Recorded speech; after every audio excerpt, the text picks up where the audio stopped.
আইসি এই সাদা কাপড়টার জন্য, এই সাদা কাপড়টার জন্য আইসি দুনিয়াতে।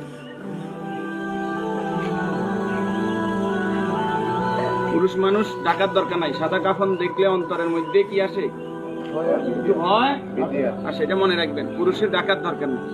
মহিলাদেরকে এভাবে উপর দিয়ে ঢেকে দিতে হয়। মরণের হরে জীবিত থাকতে দরকার নাই। কি কন? আমার মেয়ে, আমার স্ত্রী, আমার বোন, আমার মা বেপরদায় চলে, আমরা হইলাম দায়ুস। ওই পুরুষ দায়ুস যে তার স্ত্রী সন্তানকে পর্দা করায় না। আপনি থাকতে আপনার স্ত্রী কিভাবে ফেরিওয়ালার সামনে যায় আলু খাইস কিনে, আপনি দেশে থাকতে, আপনি এলাকা থাকতে আপনার স্ত্রী কিভাবে মার্কেটিং করে যায়, এভাবে বাজার সদাই করে, আপনি পুরুষ কেন পর্দার ব্যাপারে সচেতন নয়? আপনার উপযুক্ত মেয়ে ওড়না ছাড়া ঘর থেকে বের হয় কিভাবে? আপনার মেয়ে, আমার মেয়ে কিভাবে পায়জামা টাকনুর উপরে পরে? আমার ছেলে কিভাবে পায়জামা টাকনুর নিচে পরে? আমার টাকা দিয়ে আমার ছেলে সিগারেট খায়, আমার টাকা দিয়ে আমার টাকার এমবি খরচ করে আমার ছেলে মেয়ে ঘরের মধ্যে গান বাজনা করে। আপনি পুরুষ উদাসীন, আপনার খবর নাই। খোদার কসম, দায়ুস ওই পুরুষ যে পুরুষ তার পরিবারকে দিন শিক্ষা দেয় না, কোরআন শিক্ষা দেয় না, পর্দার কথা বলে না, আর দায়ুস জাহান্নামে যাবে। এই দুনিয়াতে আসছে সাদা কাপড়টার জন্য, শুধু এই সাদা কাপড়টা অ্যারেস্ট করার জন্য। কিন্তু এই সাদা কাপড়টাও নিজের টাকায় কিনা হয়, নিজের টাকায় কিনা হয়। কেউ না কেউ, আমরা অনেক সময় শুনছি যে 3.5 হাতের মালিক ছাড়া আমি ন, আমি নিজে 8-10টা কবর এইভাবে দিছি যে উনি যে জায়গা দেখাই গেছে এই জায়গায় কবর দিন, আর জায়গা দিচ্ছি আমাদের বাড়িতে। কথা কি বুঝতে পারছেন?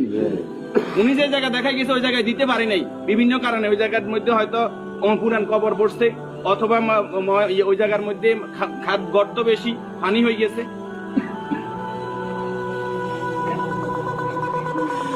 তাহলে আমার শেষ জায়গাটাও আমার নির্দেশনা মতো হয় না, পরিবারে যারা আছে তাদের নির্দেশনা মতো হয়। যে রাসূলের শানমর্যাদা এত বেশি, সে রাসূলের প্রতি দুরূদ ও সালাম সাল্লাল্লাহু আলাইহি ওয়াসাল্লাম।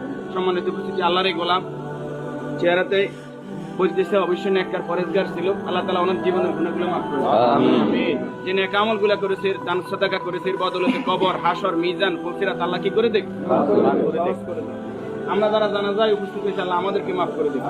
আল্লাহ তাআলা এই পরিবারকে ধৈর্য ধারণ করার তৌফিক দান করুন। 40 জন জানাজাতে কাদেরকে উপস্থিত করাইবেন? আমাদের কত বলবো, বলতে আর বলতে মনে চায় না। সব জানেন কিন্তু আমল নাই। আপনি জানেন যে আত্মীয়তার সম্পর্ক নষ্টকারী জাহান্নামে যাবে, আপনি নিজেই সেই সম্পর্কটা বারবার নষ্ট করেন। আপনি জানেন যে আগে সালাম দিতে হবে, আপনি সালাম দেন না। আপনি জানেন যে নিজের জন্য যেটা ভালো মনে করি অপরের জন্য সেটা ভালো মনে না করলে আমি ইমানদার নয়। আপনি জানেন প্রতিবেশীর হক নষ্ট করলে ইমানদার নয়। কই নেই, সব শুধু জানি, আমল করি না। আমাদের মাঝ থেকে আমলটা দূরে চলে গেছে। এই নেককার গোলাম জানাজাতে নামাজি পরেজগার লোক, শিরিক মুক্ত লোক, আপনার দৃষ্টিতে যিনি শিরিক মুক্ত, এরকম 40 জন লোক যদি দোয়া করে আল্লাহ তাআলা ওই দোয়া কি করে? কবুল করে।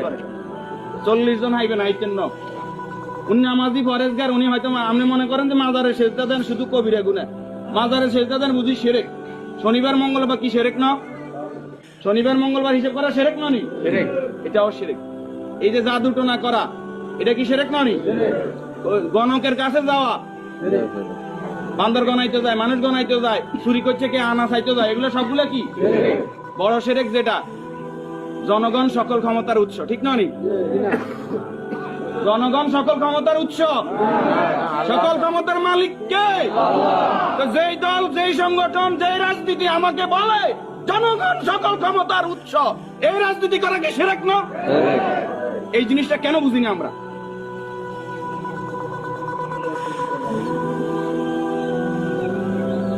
আপনি মুখে বললেন জনগণ সকল ক্ষমতার উৎস, অন্তরে আপনি বলবেন যে হ্যাঁ আল্লাহ সকল ক্ষমতার উৎস, এটা তো আল্লাহ মানে না। মুখে যেটা বলতে হবে অন্তরে এক থাকতে হবে।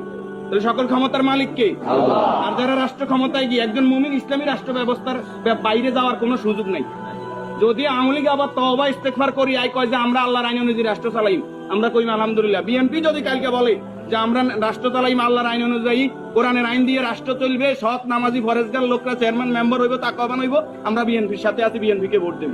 যদি জামাত ইসলামী বলে আমরা আল্লাহর আইন দিয়ে রাষ্ট্র চালাইবো, কোরআন চালাইবো, দেশ তাকওয়ার ভিত্তিতে চলবে।